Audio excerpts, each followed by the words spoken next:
Dapat ito yung mga tutukan ng ating gobyerno na para wala natin makikita ng mga ganito na pakalat-kalat sa daanan.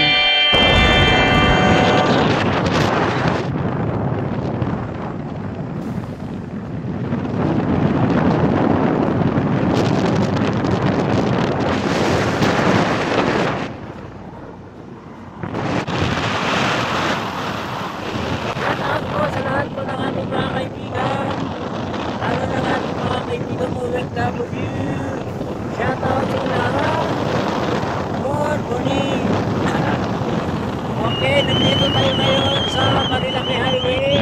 Pinabaybay po natin ang Marilaki Highway. Guys, meron po tayong meron po tayong nakita dito na wala yung bahay dyan. Doon ba yun? Meron po tayo nakita dito na nagbarong-barong sa tabi ng kaya natin ulit. Wala naman. Ayun.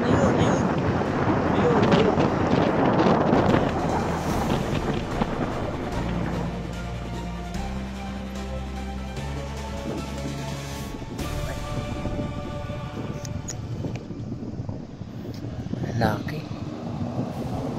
Barong-barong siya.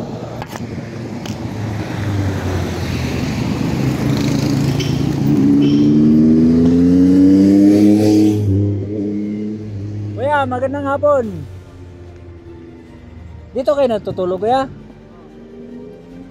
Anong pangalan niyo po? Ako nga pala, sige mo. Ano pangalan niyo po? Ha? Ha? Ano pangalan niyo po? Nancy. Taga saan kayo? New Bay Ecija. Ba't nakarating kayo dito? Kasi nakapapunta ako rito.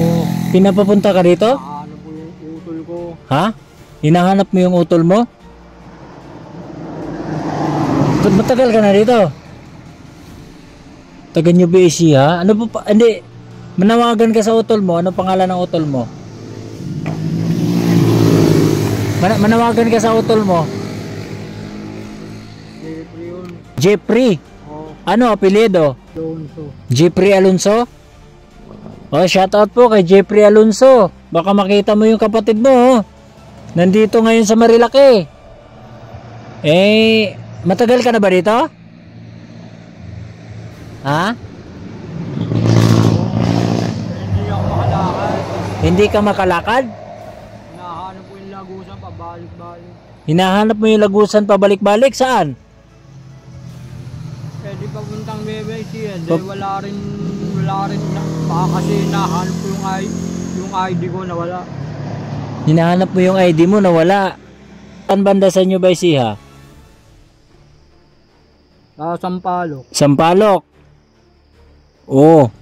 Shoutout po sa taga Sampaloc, New Bay Ecija. Baka kilala nyo po ito si Jancy Alonso, kapatid ni Jeffrey Alonso. Wala rin kaming pera mahal na pamasahingin. Oo nga, mahal. Hindi kami makauwi. Kung sakali makita ka ni kuya mo, kontakin ka, hanapin ka dito, puntahan ka namin. Wala kaming pera papunta dun. Ha? Baka ano. Balay mo. Baka puntahan ka ng kuya mo, makita ka ng kuya mo. Kasi nandito, wala kang kaldero. Ano pagkain mo dito? Kaya nga yun nga pera nga. Wala nga kami pera papauwi. Mahal ang pamasahe. Di sa kalagayan mo, hindi ka rin isasakay ng ng sasakyan dahil nangangamoy ka man. Kaya nga. Oo. Hinahanap ko kapatid eh. Kailangan din ng ID doon. Kailangan din ng ID. Pero kung may maghahatid sa'yo doon. Kasi may checkpoint doon, bawat probinsya. Kasi siguro yung pandemic siguro yung sa time ng pandemic. Doon pa yun. Kaya hindi kami nakauwi. Dahil kasi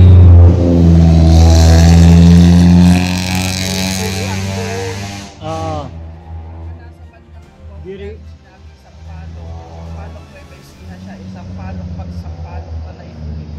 Sampalok. Baka iniisip siguro niya mga kagimono, mga kaibigan, na ito yung Sampaloc dito sa unahan, Sampaloc Tanay. Kasi sa kanila doon, Sampaloc Nueva Ecija, kaso nga lang malayo. So iniisip siguro niya, kaya sirpat pa dito. Ilan kayo magkakapatid ko ya?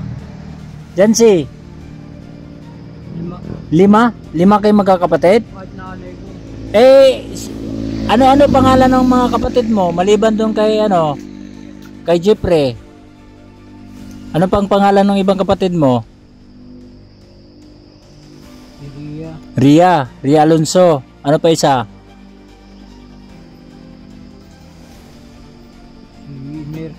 Hiner.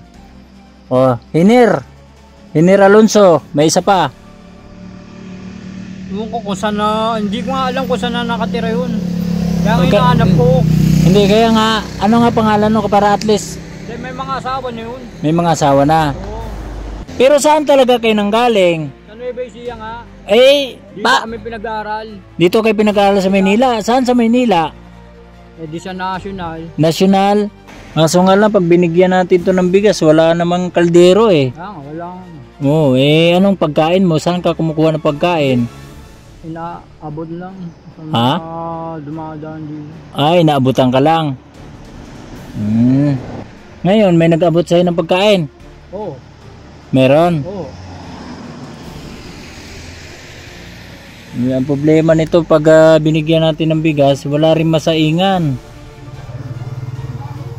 Bigyan din natin ng grocery, wala rin malutuan. Sayang, mayroon kaming grocery sana dito Anong maibibigay natin diyan? Ha? Pera kasi wala rin namang mapagbilan dito, nandito siya sa gitna ng kung sakaling bibili ka, saan ka bumibili? Pag binigyan ka ng pera, binibigyan ka ba ng pera? Ha? Binibigyan ka ba ng pera dito? Oo. Saan ka bumibili? Baka sakaling may mga dumadaan. Meron din dito. Ha? Ano mang dumadaan? Anong kadalasan ka dumadaan dito na? Pinakain sa umaga. Ha? Sa aga. Kaya nga, saan ka nga bibili? Wala naman tindahan dito, sa gitna ng bundok ito Doon, meron sa may Sa may? Lalakad ka na lang. Sige, bigyan mo na lang ng pera. Bahay naman. Alam nyo mga kaibigan, dapat ito yung mga tutukan ng ating gobyerno, na para wala natin makikita ng mga ganito na pakalat-kalat sa daanan, para safety din para sa kanila. Sa kagaya niya hindi siya taga rito, nakarating dito dahil nga naligaw. Tapos sino pa ang magkalingap sa kanila? Shout out po sa kapatid nito na si Jeffrey Alonso. Kung saan ka man ngayon, sana masundo mo yung kapatid mo na si Alonso na taga Nueva Ecija, Sampaloc, Barangay Sampaloc, Nueva Ecija. At sana'y makikita dito sa Marilaki Highway, Tanay Rizal. Ito na kasi ay Tanay Rizal na po kasi ito So, dito lang po ito mga mga Marilaki. Patulong naman po guys para at least si Kuya makauwi sa kanilang lugar. Naligaw si Kuya kasi ay mayroong na ko sa kanya na mayroon siyang difference. Pero nakakausap mo naman. So, lang sa kanya dahil mabaho nga siya. Dahil sa kanya, wala lang ligo-ligo, walang buti nga may nag-aabot-abot pa sa mga dumadaan dito may nag-abot-abot ng pagkain Kaya patulong naman po sa lahat po ng ating mga kaibigan dyan. At baka sakaling madaanan nyo po si Kuya dito sa Marilaki, abot-abutan lang po natin ng pagkain. Malay natin, madugtungan ang kanyang buhay. Okay, maraming salamat. God bless.